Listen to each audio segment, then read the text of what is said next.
RVS, le meilleur. Plaisir, il y a retrouvé bien du sous un nouveau numéro, il y a édition, il y a Mokwalelo. Espoir, il y a 4 cas de présentation. Ticket Kimia et Ingela na mabota mabino partout, Bozul Baku ya malamu. Il y a Kolanda magazine, caméra, témoin. Il y a les lots fongoli yango. Pona ko sabino ke Seni, Sengelbo Bake, Union africaine, Basepeli, Pebapesi, merci mingi na Denis Kadima, Oyo, Azali ko respecter calendrier électoral pour la élection il y a 2023. Ba détail vous aurez l'élément Oyo. Élection. Ndoto ya ba Congolais ekomi kolata nzoto grâce ya sérieux ya ba konzi ya Seni oyo bazali kokumba mamalamu na président Denis Kadima muluba moko différent pe exceptionnel. Conclusion, muluba ya sérieux.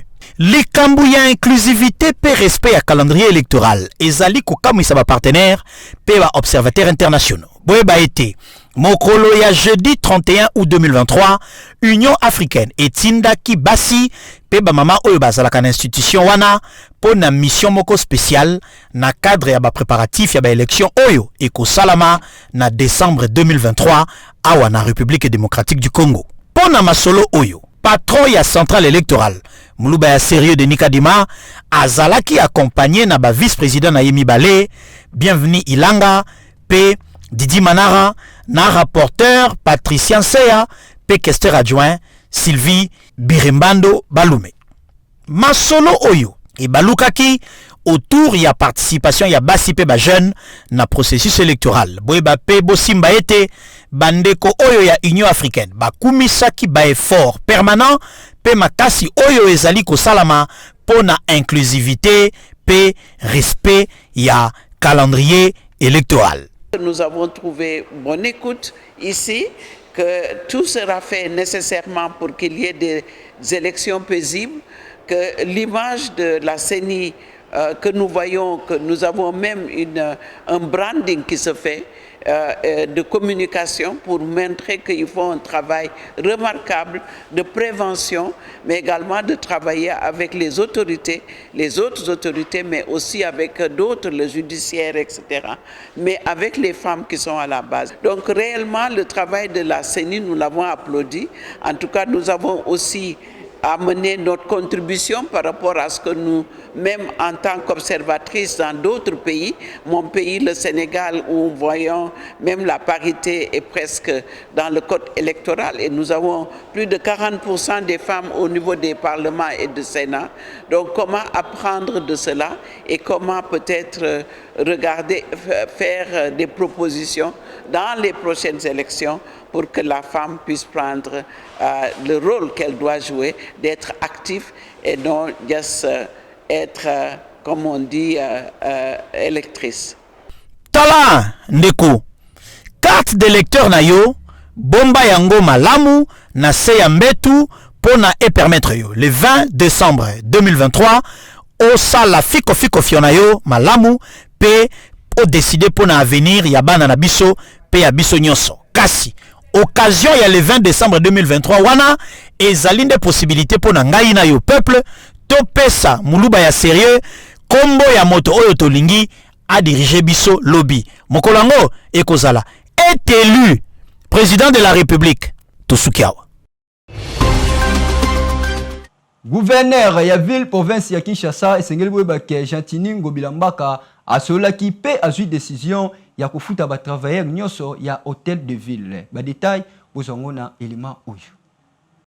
Banyongo retard ya salaire pona ba agent ya ville ya Kinshasa makambu mingi eza koloba na balabala pe na ba réseaux sociaux. Pona ko tirer likambu oyo au clair pe na cadre ya ko maintenir dialogue social permanent. Gouverneur ya ville province ya Kinshasa, Gentini Ngobila Mbaka, akutanaki jeudi oyo, le 31 août 2023, na ba chef de division nyonso pona likambu ya régularité ya pays. Ba acteur ya administration urbaine, ba sepela ki na masolo oyo pambate, ba beta ki makambu nyonso oyo etali notamment faible mobilisation ya ba recette ya ville ya Kinshasa. Kasi pona oyo etali salaire ya ba ministre ya Kinshasa pe ba membre ya ba cabinet na bango Gentini Ngobila apesa ki bango ba explication claire pe na suka a rassura ki ba chef de division nyonso ya administration ya ville ya Kinshasa ete makambo ezali kotiama en place pour na lifuti et comme réguler na nzela ya ba banque oyo emesana kofuta bango. Bien évidemment qu'il y a eu quelques complications au niveau de recettes, mais maintenant tout est mis en œuvre pour que nous soyons payés mensuellement. 4 mois qui sont déjà payés. Je pense qu'il n'y a pas meilleure promesse que ça. Et nous croyons qu'il va réaliser, comme c'est un homme de parole, il va réaliser ça. Et les agents, quand ils vont entendre ça, je pense que tout le monde sera apaisé. Bon, nous allons dire ceci à tous les agents. Que, vous voyez l'arbre, les manguiers, on jette les pierres seulement sur les fruits qui sont mûrs. Les accusations, les fausses accusations, ça on ne peut pas s'en faire. L'essentiel, c'est les résultats sur le travail sur le terrain. Et le gouverneur l'a fait, il a prouvé, et nous sommes témoins de toutes ces choses. Nous n'avons que le devoir d'exhorter le personnel de la ville, les agents de la ville, à ne pas suivre les racontards, à ne pas suivre les fausses accusations. Parce que les réalisations dont le gouverneur vient de nous rappeler, qu'il vient de nous rappeler maintenant, ce sont des réalisations qui sont connues par tout le personnel, par tout le monde, tous les agents.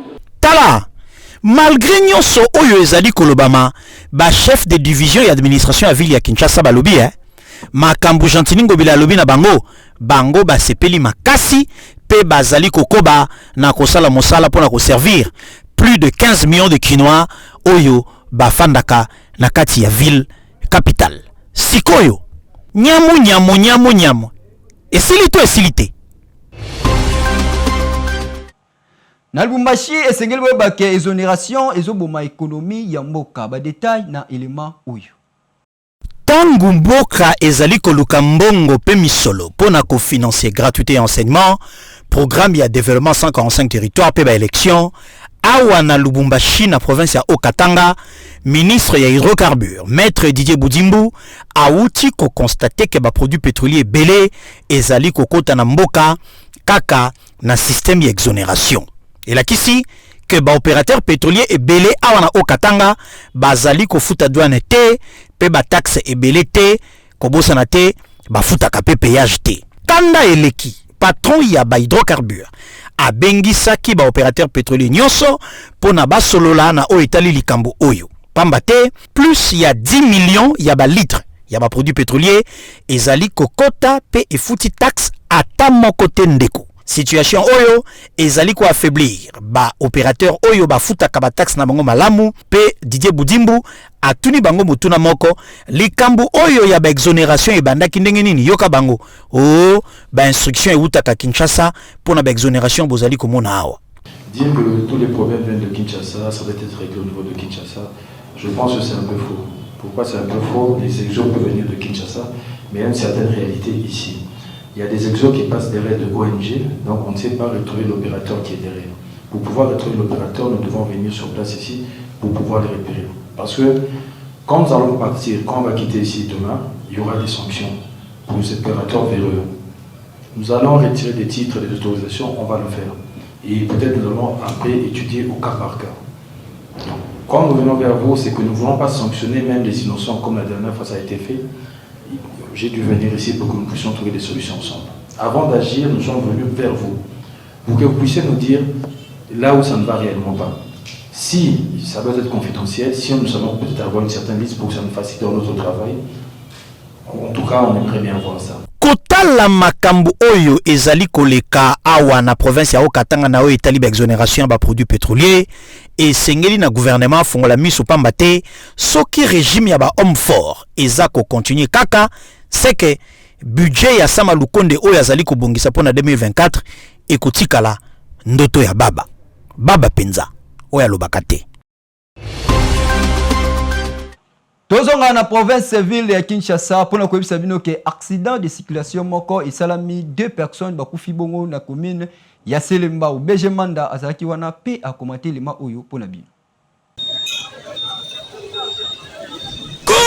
Kola kokumba mutuka ezali mabete kasi kolakisa yango na ndenge singe lokola bano bazalaka bana ya ndako nde tulobake ba bonjour papa bonjour maman oyo ba parents na bango balengela bango mingi awa tozali na commune ya Selembao kota Kitokimosi ndenge ezalaka ke mwana alinga yekola kokumba mutuka nzoka pe mutango azolakisa ye soki pe azali komela bazododo soki pe azali komela whisky na kati ya mutuka ngo ndenge babimaki bauti kota ipene bazali kokita ntango bakomi awa soki pe jeune garçon ngo anyataki accélérateur oyo esalaki ekomaki na vitesse ya makasi balokota mwana mwasi moko banda koteka wana azalaki changeur epuis batuti na mwana moto bakufi sur place pasi pe mawatala ne baza komema bango neti kaka na filme epuis mwana ngo la police yaki wana bazwi ye bake na bango na la police mpona koyeba ndenge nini bakoarrange situation ngo pe makambo ngo okende ndenge nini bato bazalaki wana baexplike boye Tiko yote kota ipen azokina lena bana mibale na kati wana momuke bazo yote mutuka sedi pe azi problème ya frais to retire na mbango elekaki zayi na makanisi na ye sika simsa na remorque telemaki akokite aremase mesa ya cabine le ayo kozwa poso le balose asala accident akomi atuti moto akufi na timo c'est nécessaire aux apostats mwana no ayokola mutuka aute ekole ezali ebele baye ezali ebele ya okirime na kati ya balabala boye eza malamu mokonzi ya la polisi mpe abakisaki boye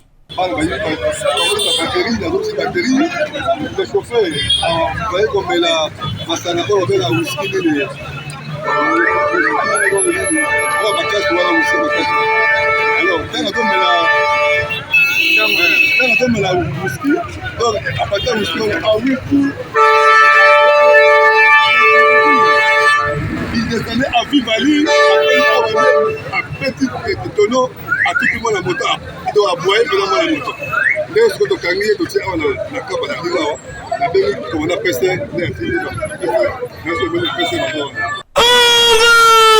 awa tokolo baboye bana oyo ya ba bonjour papa bonjour maman koyekola motuka ezali mabe te mais ya koluka kaka okotambala moko na nzela munene tala baconséquence yango oyo soki nano maîtriser motuka te kokota na makadam te po sino te osalaka neti oyo ndenge asali boye abomi bato tande etie tande ekomi kitoko te ata bino moko toloba te boye dossier ekeye ezongi sointan.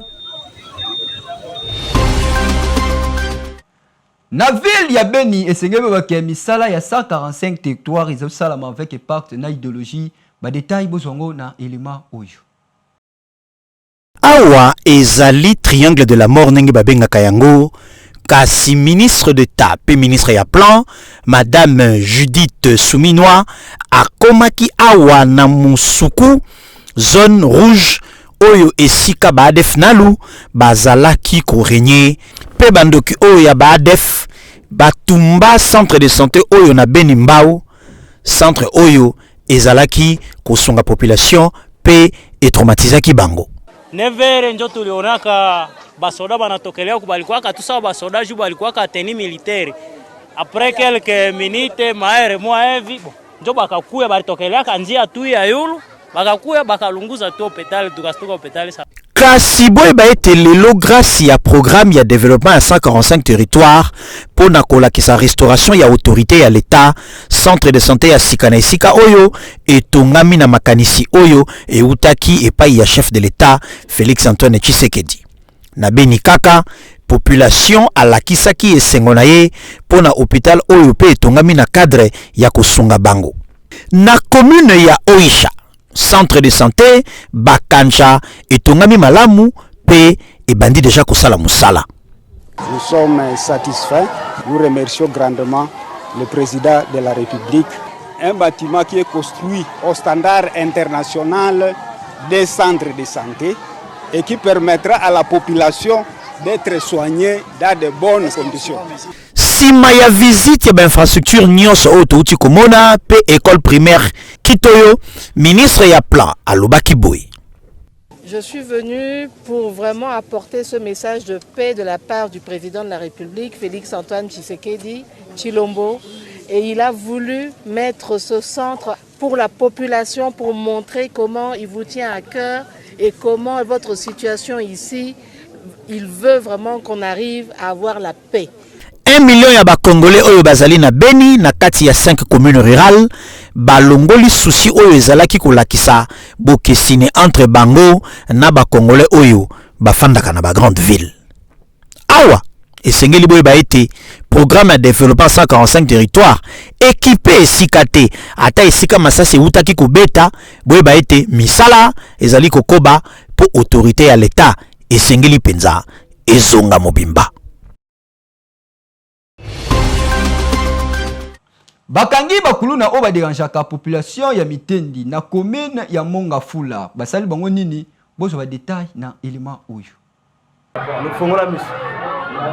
Talelanga nelongi oyo bien. Est-ce que oyebiete babengaka ye Dieu merci ye vraiment yibipe bakiselaka ye kuluna na ndenge ya nyama. Awa na commune ya Mongafula na quartier Mitendi oyo leki kote oyo ekamusi bato ebele.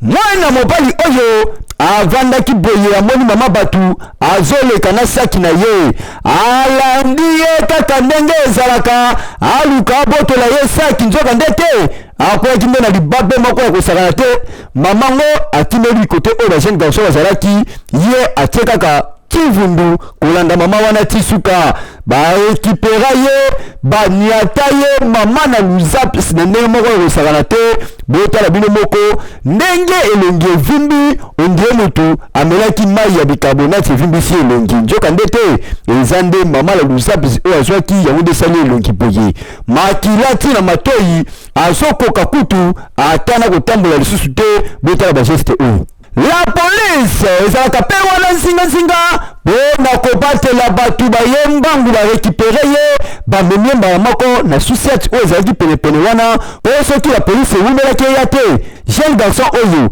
etikalaki kaka mokie batia epine pe baboma ye. Sikoyo yoka communication ndenge esalemaki.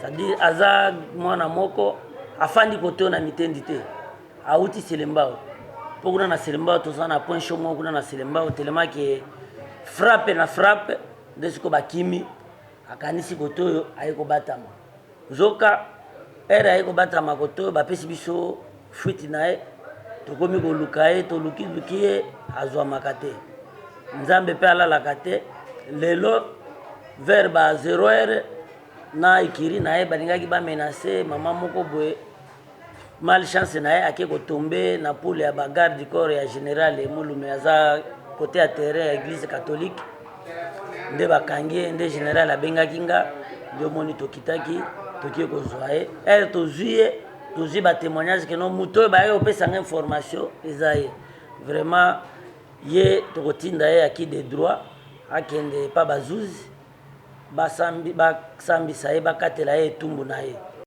Dieu merci. Makabu oyo tolobi pe oyo bakonzi ya polisi balobi eske bakoseli yo te akosenga makambo te olobi alinga masolo mwa bino bamiyibi oyo botikali boyoka toli misala ya kosala eza ebele no ya kosala makambo ya boye tala sikoyo moninga na bino bakangi ye baniatie lusapsi na ndenge osakana te ya boye soki bamemi l'hôpital yebaki okodepase lisusu mbongo ebele na yango mpe akopesa mbongo yango luka misala ebele ya kosala awa na ville province ya Kinshasa eza nango tika koyiba biloko ya bato mpe kosala kuluna eza na litumba moko te pe bino population soki bokangi motu esengeli bomeme na kile edwa po asibi konsekansi na ye no ya kobeta motu kokomisa etine te ya boye.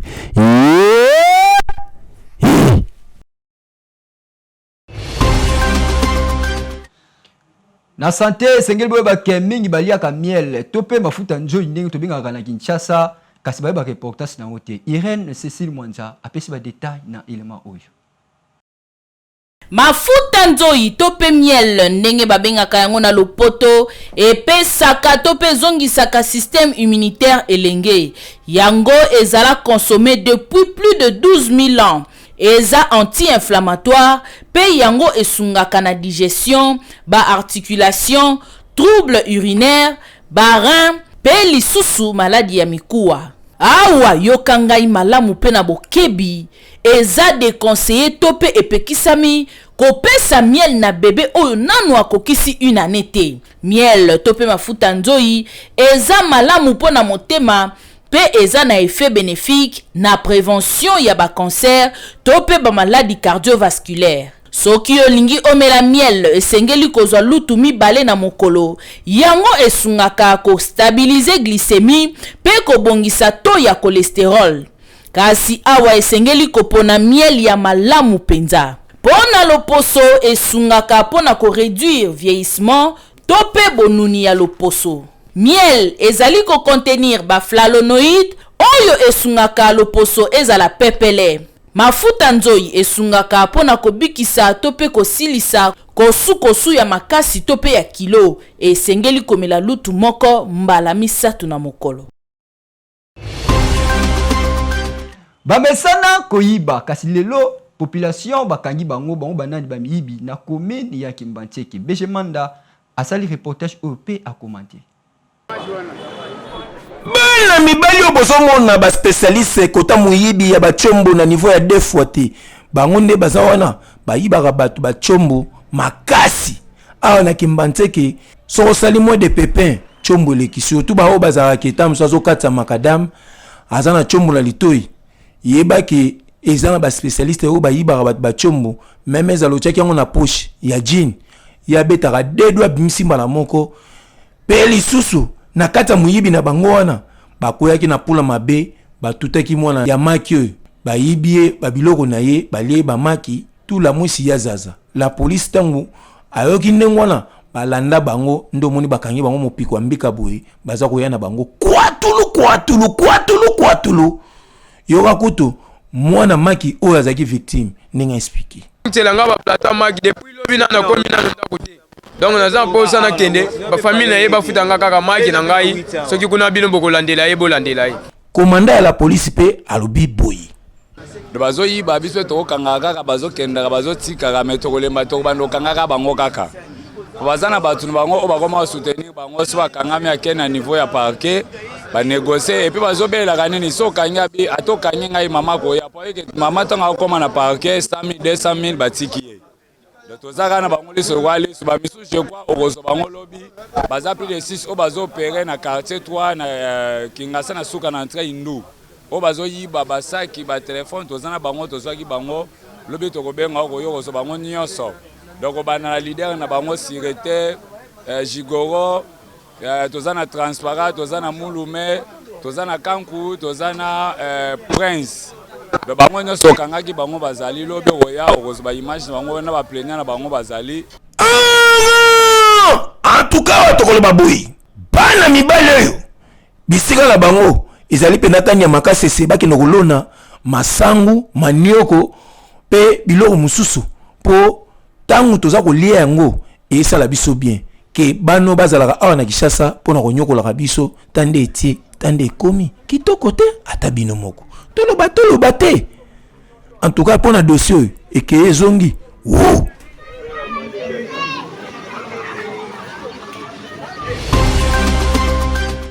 Awa nde tokomi na suka ya édition oyo ezalaki présenté epai ya espoir ibandulu la 4K soki bosepelaki na édition yango bopesa merci na Irène Cécile Mwanza oyo akumbelaki yango avec part na idéologie na sima caméra tozalaki bongo nde na Générose Esengo kasi alignement pe montage ekomaki kitoko epai ya Abel Kasongo pe DT Patrick Kombe pe lisusu Orly Kiazi bango nde basalaki ke ngana bino tomona na kitoko na bandaku bomesa na kopesa biso confiance po Nzambe alingaka salité te ngana komi na suka kasi na lobaka boy Nzambe batikala jamais komeka ye soko lingo meka biso eza lokola o liko meka ne Nzambe po otika lolonga ta mukolo moko te bondi fukulu est-ce que na kosi tiens.